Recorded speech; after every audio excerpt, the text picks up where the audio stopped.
안녕하세요. 옛 이야기입니다.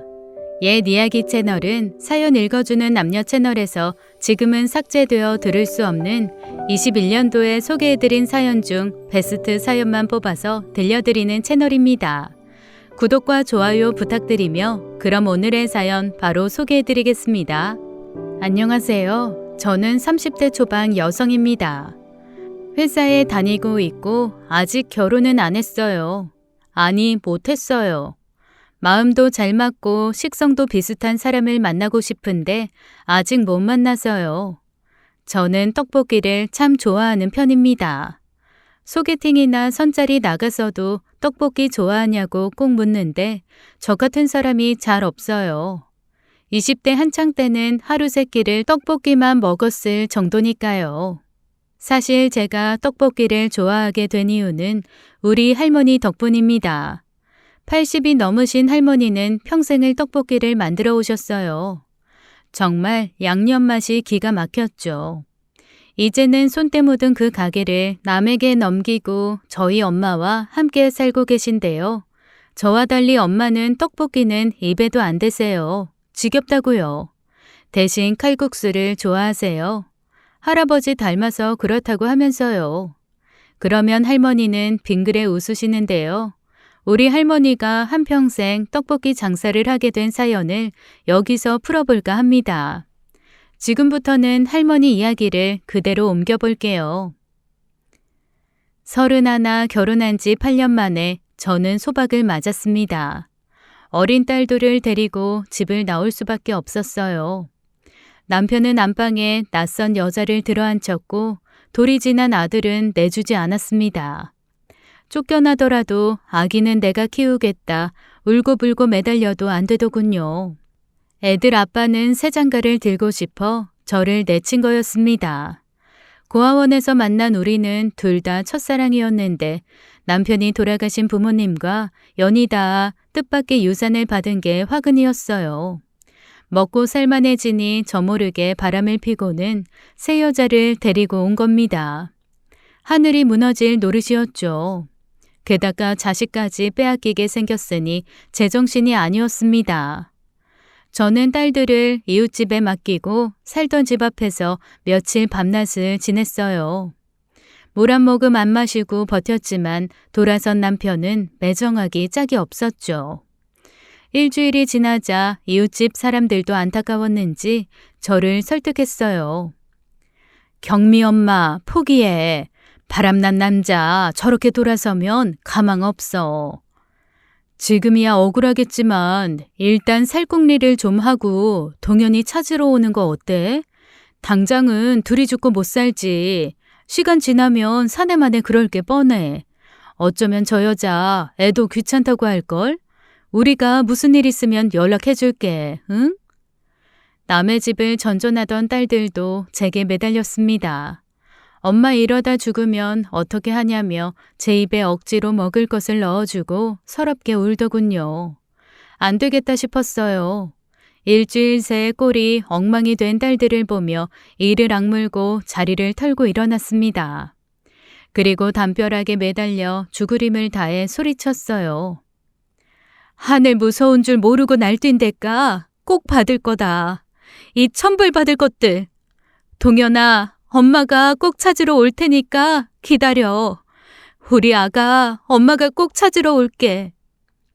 저는 정신을 다잡고 이웃이 차려준 밥을 억지로 입에 떠넣었습니다. 보다 못한 그 집 남편이 이렇게 말을 해요. 경미 엄마, 돈은 있어요? 집은 얻어야 할 것 아니에요. 없어요. 한 푼도. 나 경미 아버지 그렇게 안 받는데 영 못 쓰겠네. 자, 여기 이 돈 가져가요. 이게 뭐예요? 한눈에 봐도 두툼한 돈봉투를 내밀어 저는 깜짝 놀랐어요. 이 돈 내가 급해서 경미 아버지한테 빌린 건데 갚을 때가 되어 이자까지 쳐서 넣은 겁니다. 어렵게 살 때는 사람이 순박하고 괜찮더니 유산 좀 받았다고 조강지처를 하루아침에 내쫓고 영상좀 못할 사람이네요. 자, 이 돈 갖고 가요. 저 사람이 돈 내놓으라고 하면 어떻게 하시게요? 아유, 당신이 사람이냐고 욕이나 한 사발 뱉어주면 되지 무슨 걱정이에요? 이걸 고맙다고 해야 할지 미안하다고 해야 할지 아무튼 저는 그 돈으로 딸들이랑 서울로 향했습니다. 돈에 맞춰 우리 셋이 발 뻗고 누울 만한 방을 구하고 리어카를 빌려 분식 장사를 시작했어요. 다른 기술은 없고 잠깐 떡볶이를 팔던 경험이 있어 무작정 뛰어든 거였죠. 그러나 장사는 쉽지 않았습니다. 음식보다 한 군데에 리어카를 두기가 쉽지 않았거든요. 자릿세라는 것도 너무 비쌌고 텃세도 심했어요. 점점 갖고 있던 돈은 다 떨어져 가고 저는 애가 탔습니다.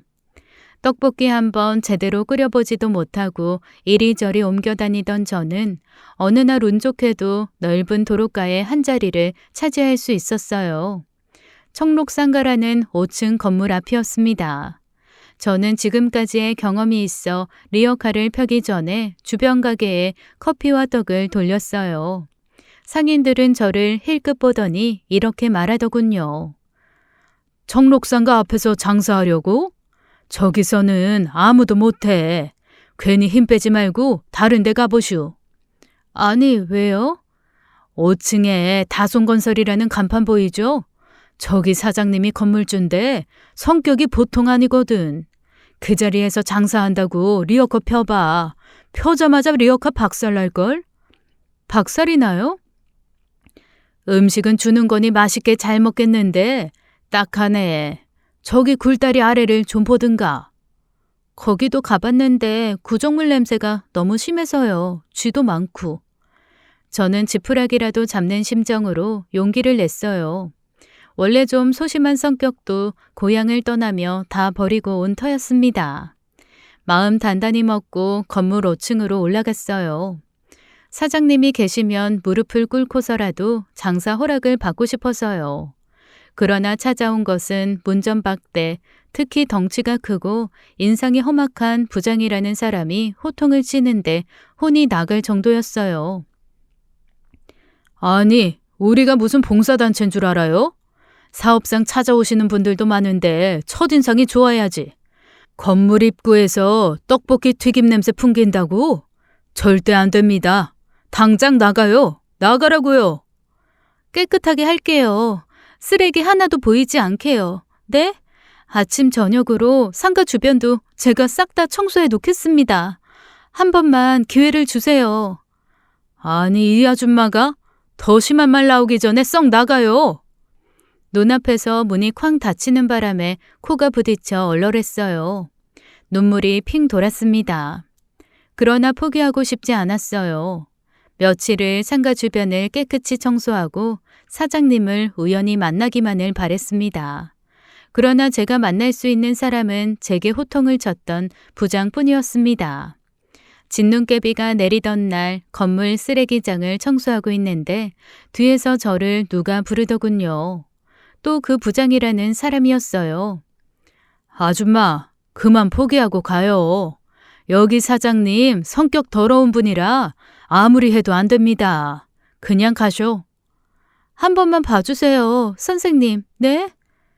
아줌마 찾아온 첫날 사장님이 들으면 당장에 덩치 좋은 놈들 불러서 해결하라고 하실 것 같아서 내가 일부러 큰 소리로 막말을 좀 했어요. 이해하쇼? 내일부터 건물 주변 청소도 하지 마요. 사장님이 아줌마 눈에 띄게 하지 말랍니다. 인정 많은 분 아니시니 몸 조심하쇼. 고향을 떠난 이후 절대로 울지 않겠다 다짐했는데 눈물이 줄줄 흐르더군요. 더는 장사할 자리 찾을 힘도 없었어요. 방 한 칸짜리 낯선 집에 어린 딸들이 하루 종일 저만 기다리고 있었습니다. 길 잃어버리면 안 된다고 문도 밖에서 잠그고요. 불이라도 나면 어떻게 하나 늘 걱정이 되었지만 도리가 없었습니다. 빨리 자리를 잡고 돈을 벌어야 했어요. 엄마 얼굴도 까먹었을 막내 동현이도 눈에 아른거렸습니다. 창피한 줄도 모르고 엉엉 우니 부장님이 측은하게 보시더군요. 나이가 몇 살이요? 31요. 다른 기술 없어요? 미용이라든지 주산, 북이라든지. 저는 고개를 저었어요. 아, 이거 참 빚을 내서라도 가게를 내는 게 나을 텐데. 가만히 있어보자. 집에 전화는 있어요? 없어요. 주인집 할머니 댁에 전화가 있긴 있는데. 그거라도 줘보쇼. 고맙습니다, 부장님. 고맙습니다. 다른 방법 있나? 나도 찾아는 볼 텐데. 너무 기대는 마시고. 빨리 가요. 사장님 보시기 전에. 저는 주인 할머니 댁에 전화번호를 적어주고 나왔어요. 유달리 춥고 매섭기만 한 겨울이었습니다. 얘들아, 엄마 왔다. 자물쇠를 열고 들어가니 뜻밖의 고소한 냄새가 풍겼어요. 애들이 저를 준다고 찬밥에 파 계란을 넣고 밥을 볶아놓았더군요. 위험하니 곤로 쓰지 말라고 그렇게 당부를 했는데 불을 쓴 걸 보니 화가 치밀었어요. 엄마 왔다고 좋아하는 애들을 저는 매섭게 혼냈습니다. 엄마 없을 때 곤로 쓰지 말랬지. 불이라도 나면 어떡해. 집에 전화도 없는데 위험할 뻔했잖아. 왜 이렇게 말을 안 들어? 응? 누구 닮아 이러니? 화를 터뜨리자 막내가 울음을 터뜨렸어요. 겁먹은 큰애도 소리 없이 눈물을 흘렸습니다. 막내가 서럽다는 듯 말했어요. 엄마 생일이라 선물하고 싶었다며 몰래 밥이라도 볶아서 저를 기쁘게 해주고 싶다는 거였죠. 12월 6일 그날은 제 생일이었어요. 저는 가슴이 찢어질 듯한 미안함에 아이들을 안아주며 눈물을 삼켰습니다. 큰애는 울며 막내 동현이를 찾더군요. 저는 애들에게 동생 꼭 찾아오겠다고 약속했어요. 그건 저와의 약속이기도 했습니다. 그날 밤 우리 셋은 다 식은 볶음밥을 사이좋게 나눠 먹고 잠들었어요. 그 다음날 주인 할머니가 전화가 왔다며 저를 부르셨습니다. 웬 남자인데 혹시 서방 아닌가? 네? 심장이 철렁 내려앉았어요. 사실 남편은 이 집 전화번호를 알 리가 없었습니다. 그래도 혹시나 하는 마음에 얼른 전화를 받았는데 낯익은 목소리였어요. 여보세요? 다송건설 손민철 부장입니다. 아, 네, 부장님. 우리 회사 앞은 도저히 안 되고 좋은 자리가 하나 있는데 보러 갈 생각 있어? 가게 자리요? 내가 7시쯤에 퇴근하니까 우리 회사 건너편 버스 정류장에서 봅시다. 일단 나오쇼. 이미 전화는 끊겼고 더 대꾸할 수도 없었어요. 저녁이 되었고 그날따라 애들은 저를 따라가고 싶다고 고집을 부리더군요. 어쩔 수 없이 딸들을 데리고 나갔어요. 아이들과 나온 저를 보고 부장님은 조금 놀라는 눈치였어요. 애들도 우락부락하게 생긴 부장님이 무서웠는지 제 뒤로 숨더군요. 딸들이에요? 네, 오늘따라 집에 둘만 있기 무섭다고 따라오겠다고 해서요. 죄송합니다. 따라와요. 우리는 복잡한 종로거리를 걷기 시작했습니다. 걸음이 빠른 부장님을 따라가는 게 힘에 부쳤지만 놓치지 않기 위해 저는 애들 손을 부지런히 잡아 끌었어요. 그런데 부장님은 중국집으로 들어가는 거였어요. 문 밖에 가만히 서 있는데 그분이 나와 말하더군요. 배고프니 밥부터 먹고 하자는 겁니다. 저는 식은땀이 흘렀어요. 수중에 돈은 없는데 신세지는 입장이니 식사를 사야 할 것 같았거든요. 얼핏 보니 자장면 한 그릇도 꽤 비싼 곳이었어요. 주문도 안 하고 가만히 앉아있는 저를 보더니 그분이 이렇게 말씀하셨죠. 내가 오늘 돈을 주었어요. 네? 건물 뒤에서 돈을 주었다고요. 2만 원. 전처럼 아줌마가 청소를 한다 야단을 떨었으면 그쪽 돈이었을 텐데. 안 그래요? 이걸로 짜장면이나 사 먹읍시다. 주운 돈은 먹을 걸로 없애는 게 제일 좋아요. 얼떨결에 아이들과 저는 저녁을 해결하게 됐어요.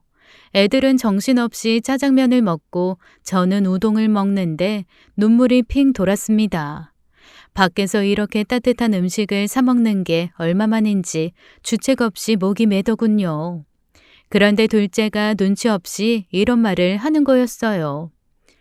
우리 아빠는 이런데 한 번도 안 데려왔는데. 언니, 동현이는 아빠랑 짜장면 먹으러 가봤을까? 그 새아줌마랑 같이? 야, 새아줌마 얘기를 왜 꺼내? 그리고 동현이는 아기인데 어떻게 짜장면을 먹어? 조용히 해. 부장님은 못 들은 척 해주셨어요. 그렇게 저녁을 다 먹고 나오니 어느새 캄캄한 밤이었습니다. 종로에서도 한참을 걸어 나와 어디가 어딘지 모르겠더군요. 가파른 계단을 오르자 경사진 언덕 중간에 작은 문이 보였어요. 백반, 된장찌개, 김치찌개 그런 글자들이 문과 창문에 붙어 있었어요. 테이블 3개가 놓인 작은 식당이었습니다. 주변에 큰 건물도 별로 없어 보였는데 이런 데서 장사가 되나 싶었어요. 걱정을 하고 있는데 주인 아저씨가 나오셔서 이렇게 말씀하시는 겁니다. 우리 마누라가 몸이 아파 더는 장사하기가 어려워요. 백반이라고 붙였지만 라면 칼국수를 더 많이 팔았고요. 요 앞 학교 학생들이랑 선생님들이 자주 와서 장사는 꽤 잘 돼요. 저는 깜짝 놀랐습니다. 학교라고요? 못 봤어요? 바로 앞이 학교 뒷문이잖아요. 이쪽이 길이 외져 보여도 학생들이 아침 저녁으로 많이 다니는 길이에요. 어떤 날엔 줄 서서 기다려요. 여기서 칼국수 먹고 가겠다고. 저는 당장 문을 열고 나와 어두운 주변을 살폈어요. 겨울밤 주변을 유심히 보니 분명 학교가 보였습니다. 저는 기뻐서 심장이 터질 것만 같았어요. 주변에 분식집이 없냐고 물었더니 언덕 아래에 하나가 있었는데 그 집도 문을 닫고 옷가게가 생긴다는 거였죠. 여기는 분식집이 더 잘 맞고 열심히만 하면 먹고 살 걱정은 없을 거라고 아저씨가 담담히 말하더군요. 당장 아내 치료가 급해서 빨리 팔고 나갔으면 한다고 돈도 최대한 낮게 부르는 거라면서 액수를 말하는데 가슴이 철렁 내려앉았습니다. 꼭 잡고 싶은 가게였는데 낮게 부른 가격도 제게는 만만치 않았거든요. 그래도 포기할 수 없는 기회라는 생각에 모레 찾아와 계약하겠다고 다른 사람한테 팔지 말아달라고 청하니 부장님이 이렇게 말을 했어요. 걱정 마쇼. 그쪽 딱한 사정 내가 다 말해서 다른 사람한텐 안 팔 겁니다. 주인 아저씨도 기다리겠다고 해주셨어요. 너무 기적 같은 일에 반쯤은 정신이 나가 가게를 나오는데 부장님이 대뜸 묻더군요. 어떻게 돈은 맞출 수 있겠어요? 맞춰봐야죠. 어떻게든 잡고 싶어요, 이 자리. 근데 여긴 어떻게 하셨어요? 뭐 그건 자세히 알 것 없고 이제 찢어집시다. 다음날 고향 사람들, 친척들에게 사정사정해서 저는 간신히 계약금을 마련할 수 있었어요. 가게에는 작은 방이 한 칸 있어서 아이들과 함께 있으면서 장사를 할 수 있었습니다. 너무 좋아 자면서도 웃음이 나왔어요. 그런데 부장님은 제가 계약했다는 걸 아는지 모르는지 그 이후 통 볼 수가 없었습니다. 곧 계약이 다가와 저는 또박이 분식이라는 간판을 내걸고 장사를 시작했어요. 즉석 떡볶이도 팔고 카레에 짜장을 넣은 개성 있는 떡볶이도 만들었습니다. 학교는 생각보다 더 규모가 컸어요. 상업계, 인문계, 고등학교, 중학교까지 담장 안에 다 모여 있었고 학생들 수도 엄청 많았죠. 장사가 정신없이 잘 돼서 나중에는 방까지 내줘야 할 정도였어요. 교자상을 2개 이어놓고 학생들을 받았죠. 젊은 선생님들도 가끔 와서 즉석 떡볶이를 드시곤 했어요. 장사가 잘 되니 신바람이 났습니다. 돈 모이는 재미에 힘들 줄도 몰랐어요. 생각보다 빚도 금방 갚을 수 있을 것 같았습니다. 그렇게 첫 여름방학을 맞이했고 저는 그 부장님을 만나기 위해 청록상가를 찾아갔어요. 혹시라도 사장님이 계시면 어떻게 하나 회사 문 앞에서 망설이고 있는데 갑자기 문이 벌컥 열리면서 부장님이 뛰어나왔습니다. 그리고 재떨이가 문 밖까지 굴러나왔어요. 놀란 저는 벽에 딱 붙어버렸고 안에서는 이런 소리가 들렸습니다. 일 이따위로 할 거야? 이럴 거면 때려치워. 부장이고 나발이고 당장 사직서 내라고. 너한테 주는데 피 같은 월급이 아깝다. 당장 때려쳐. 황급히 계단으로 내려가는 부장님을 저도 쫓아갔습니다. 부장님, 여긴 왜 왔어요? 피나요, 이마에. 혹시 재떨이에 맞은 거예요? 됐습니다. 가보세요. 저는 얼른 가방에서 손수건을 꺼내 부장님의 이마에 갖다 대었어요. 병원에 가자고 했는데 그분은 한사코 안 가겠다는 거였습니다. 일단 제 손수건을 상처 부위에 대놓고 약국에 가서 소독약이랑 지혈제, 붕대 같은 걸 사왔어요. 그리고 돌아와 보니 그분은 안 계셨어요. 급히 상가를 나와 주변을 둘러보았습니다. 부장님은 전처럼 빠른 걸음으로 횡단보도를 건너고 있더군요. 그리고는 누구를 향해 손을 흔드는 겁니다. 반대편에는 앳돼 보이는 젊은 아가씨가 서 있었어요. 아주 곱고 예뻤어요. 그 아가씨는 부장님의 이마에 난 상처를 보더니 울상을 짓더군요. 저는 조용히 돌아서서 그곳을 벗어났습니다. 며칠 후 저녁 주방에서 오이 소박이를 담그고 있는데 밖에서 인기척이 들렸어요. 저는 깜짝 놀랐습니다. 어서 오세요, 부장님. 며칠 전 종로 거리에서 보았던 예쁜 아가씨와 함께였어요. 칼국수 됩니까? 네, 되죠. 금방 해드릴게요. 아빠는 또 칼국수야? 난 냉면 먹을래. 네 엄마가 여기 칼국수를 좋아했어. 근데 여기 주인 바뀌셨잖아. 맛이 다른데 뭘. 상관없다. 추억으로 먹는 거니까. 저는 맛있게 해드리겠다고 하고 얼른 칼국수와 냉면을 만들어 두 분에게 드렸어요. 이마에 커다란 밴드를 붙인 채로 그분은 칼국수를 정신없이 드시더군요. 여름이라 선풍기를 틀어놓고 학교 쪽으로 난 문을 열어놓았는데 부장님은 음식을 다 드시고는 그쪽을 하염없이 바라보셨어요. 그리고 그분의 딸을 통해 들은 얘기는 조금 뜻밖이었습니다.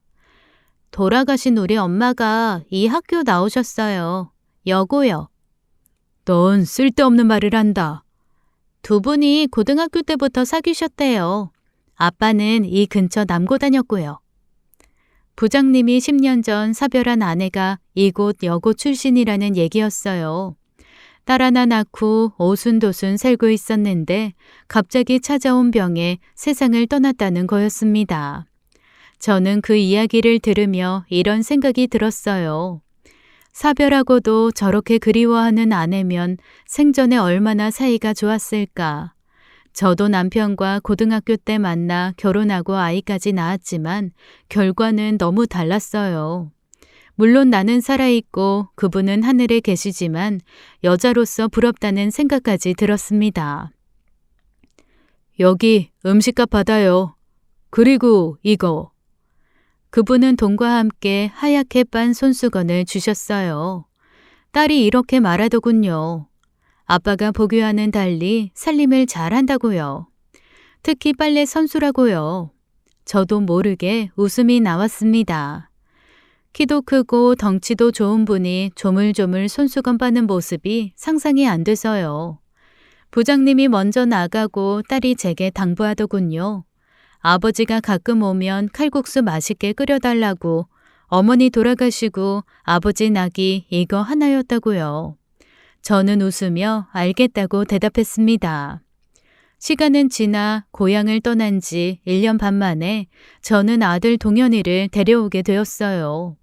아들은 제가 엄마라는 것도 있고 처음엔 엉엉 울었지만 누나들과 제 보살핌이 편안했는지 방긋방긋 웃으며 잘 지냈습니다. 애들 아빠와 내연녀는 헤어진 뒤였어요. 그 전에 저와 그 사람은 이혼 도장을 찍었기 때문에 법적으로는 남남이었습니다. 다시는 보지 말고 살자고 했지만 애들 아빠는 동현이가 우리 집에 온 뒤 불쑥불쑥 찾아오기 시작했어요. 참 거북한 일이었습니다. 장사하며 잘 살다가도 한 번씩 애들 아빠가 오면 속이 말이 아니었어요. 방학에 장마철이 겹친 어느 날이었어요. 1년 중 손님이 가장 없는 시기였죠. 주룩주룩 내리는 비를 뚫고 부장님이 칼국수를 드시러 오셨습니다. 그러나 저는 주방 밖으로 나갈 수가 없었어요. 어젯밤 인사불성이 되어 찾아온 애들 아빠 때문에 눈두덩이에 시퍼렇게 멍이 들어 있었거든요. 차마 부장님 앞에 고개를 들고 나갈 수가 없어 저는 바쁘다고 핑계를 대고 푹푹 찌는 부엌에 앉아 있었습니다. 부장님과 멀찌감치 떨어져 앉아 이런저런 이야기도 나누고 그랬는데 그날은 그럴 수가 없었어요. 옆방에서는 애들 아빠가 자고 있었습니다. 사는 게 참 한심해 담벼락에 떨어지는 비만 하염없이 바라보고 있는데 방에서 애들이 울면서 저를 찾아 나왔어요. 동시에 애들 아빠가 술 가져오라고 라면 끓여오라고 소리를 지르더군요. 저는 부장님 보기 창피해 애들만 끌어안고 가만히 앉아 있었습니다. 제가 대답이 없자 남편은 문을 발로 뻥 차며 방 밖으로 나왔어요. 그 바람에 문이 절반은 부서지고 말았죠. 손님이 있든 말든 전 남편은 행패를 부리기 시작했어요. 내 말이 말 같지 않냐며 주방에 그릇이며 주전자를 내던지고 제게 주먹을 들이대려는데 갑자기 커다란 사람 그림자가 아른거렸어요. 부장님이 칼국수를 먹다 말고 일어나신 겁니다. 보자 하니까 안 되겠구만. 당신 뭐야? 힘들게 사는 사람 괴롭혀서 얻을 게 뭐가 있다고 이래? 사내 놈이 할 짓이 없어 이게 뭐 하는 짓이야? 어? 굼벵이도 구르는 재주가 있다더니 야, 애들 보기 부끄럽지도 않냐? 벌써 딴 놈이랑 살림 차렸어? 그래, 앞으로 차릴 거다. 불만 있어? 애들 보기 부끄러운 건 당신 아니야? 어디 함부로 주먹을 휘둘러? 이 사람 이제 내 여자니까 주먹 쓰고 싶으면 나한테 와. 애들 아빠는 약이 바짝 오른 것 같았지만 부장님에게 함부로 덤비지는 못했어요. 키나 덩치면에서 도무지 상대가 안 되는 상대였습니다. 전 남편은 1년 넘게 술만 먹고 살았는지 삐쩍 말라 있었고 술도 깨지 않은 것 같았어요. 분하지만 어쩔 수 없다는 듯 도망가려는 남편을 잡고 부장님은 쐐기를 박았습니다. 형씨, 잘 들어. 내가 저분이랑 살림을 차리든 말든 당신 상관할 바 아니야. 안 그래? 그렇죠. 그리고 한 번만 더 여기 와서 행패 부리는 거 내 눈에 띄면 알아서 하쇼. 내가 여자 때리는 놈들 보면 눈이 뒤집히는 버릇이 있거든. 알아들었소? 알겠습니다, 선생님. 근데 이 손 좀 놔주시면 안 될까요? 부러질 것 같이 아프거든요. 놔줄 테니 다신 여기 오지 마쇼. 남편은 소리 한번 못 지르고 식당을 뛰쳐나갔어요. 애들과 저는 이게 무슨 일인가 싶어 말 한마디 못하고 부장님을 바라보고만 있었습니다. 그분은 조용히 식당을 나가셨어요. 딸들이 뛰어나가 부장님을 찾았지만 이미 그분은 사라진 뒤였습니다. 그 뒤 남편은 거짓말같이 발길을 끊었어요. 부장님도 한동안 보이지 않았습니다. 밤이 되면 간혹 그분이 생각났어요. 처음 문전박대 당한 일부터 종로에서 애들이랑 중국 음식 먹던 일, 가게를 얻게 해주시고 전 남편을 혼쭐 내준 일까지. 생전 그런 적이 없었는데 부장님과 나는 어떤 인연인가 골똘히 생각해보게 되었습니다. 그리고 제가 그분을 그리워하고 있다는 것을 깨달았어요. 미치고 팔짝 뛸 노릇이었죠. 잘못은 아니지만 어쩐지 해선 안 될 생각을 하는 것 같았거든요. 그럴수록 더 열심히 장사를 하고 애들을 돌봤습니다. 시간은 화살같이 흘러 연말이 되었어요. 길어진 밤에 저는 뜨개질을 하기 시작했습니다. 원래는 아이들 것을 짤막하게 하나씩 떠주려고 했는데 저도 모르게 길고 길게 뜨고 있더군요. 그날은 금요일이었고 저녁 10시가 넘은 시간이었어요. 애들은 방에서 곤히 자고 있고 라디오에서는 유행가가 흘러나오는데 누가 문을 두드리는 소리가 들렸습니다. 참 희한하게도 무섭기보다는 가슴이 떨려왔어요. 누군지 알 것 같았거든요. 접니다. 주무세요? 부장님이었어요. 거의 반년 만에 들어보는 목소리였어요. 저는 조용히 문을 열어드렸습니다. 칼국수 드시고 싶어서 오셨어요? 네. 저는 부엌에 들어가 멸치 국물을 다시 데우기 시작했어요. 가스불을 켜는 손이 떨렸습니다. 칼국수는 오래 걸릴 것도 없었어요. 부장님이 언제 오실지 몰라 늘 재료를 남겨놓고 있었거든요. 그분은 저와 눈도 마주치지 못하고 칼국수만 열심히 드셨어요. 저는 건너편 테이블에 앉아 뜨개질을 하는 척하며 물었습니다. 그동안 왜 안 오셨어요? 바빠서요. 이제는 바쁜 일이 끝나셨어요? 그렇죠 뭐. 저 회사 관뒀습니다. 네? 그렇게 됐어요. 네. 고향에 내려가서 살려고요. 서울 떠나시는 거예요? 그래야죠. 딸도 시집 갔고 저 혼자 여기서 뭐합니까? 농사 짓고 산이나 다니면서 살려고요. 저는 무슨 말을 해야 할지 몰랐어요. 부장님이 서울을 떠난다는 얘기에 서운함이 밀려왔습니다. 저는 서둘러 목도리의 끝단에 매듭을 지었어요. 애들 주려고 시작한 건데 이상하게 길고 크게 만들어졌다고 이제 보니 부장님 드리려고 이렇게 한 것 같다며 부장님의 목에 목도리를 둘러드렸습니다. 가만히 있으면 화난 것처럼 보이는 부장님의 얼굴에 보일 듯 말 듯한 미소가 번졌어요. 그리고 이런 말을 하시더군요. 그때 미안합니다. 주제넘게 끼어들어서. 미안하긴요. 그때 이후로 애들 아빠 여기 얼씬도 안 해요. 저는 고마운데요. 되는 대로 짓거려 놓고 겸연 적어서 통 발이 안 떨어졌어요. 그래서 예, 사람 인연이 신기합니다. 한 번도 본 적 없던 사람을 만나서 이런저런 일을 겪고 정이 들고. 그렇죠. 제가 사는 곳에 애들 데리고 한번 놀러 오세요. 그럴게요. 부장님이 막 일어서려는데 저도 모르게 눈물이 흐르기 시작했어요. 너무 당황스러워 저는 고개를 돌렸습니다. 왜 우세요? 그러게요. 눈물이 나네요. 그동안 신세진 게 너무 많아서 그런가? 부장님도 어쩔 줄 몰라 하더군요. 그런데 무슨 용기인지 속마음이 줄줄 나오는 겁니다. 영영 발길을 끊으시는 건 아닌가 그동안 걱정이 되어 잠을 못 이뤘다고 그래서 이 뜨개질도 시작한 거라고 꼭 누가 시킨 것처럼 말이 쏟아져 나왔어요. 너무 창피해서 부엌으로 가려는데 그분이 제 손을 조심스럽게 잡으셨어요. 그리고는 말을 더듬으시며 이런 얘기를 꺼내셨습니다. 전 남편과 그 소동이 벌어진 이후 집까지 어떻게 갔는지 모르겠다고요. 살림을 차리느니 마느니 하는 순간부터 심장이 터질 것 같았다고요. 그 뒤 다시 오고 싶었는데 발길이 안 떨어졌다며 제가 그분 마음에 있는 것 같다는 이야기였습니다. 그러면서 그분도 우셨어요. 보기와 달리 눈물이 많다면서요. 우리는 손 하나 어색하게 잡고는 등을 돌리고 서서 눈물을 훔쳤습니다. 부장님이 가신 후 저는 뜬 눈으로 밤을 보냈어요. 어린 것들 보며 이제는 찾아오지 않는 전 남편 생각해보며 어떻게 해야 하나 고민이 되었죠.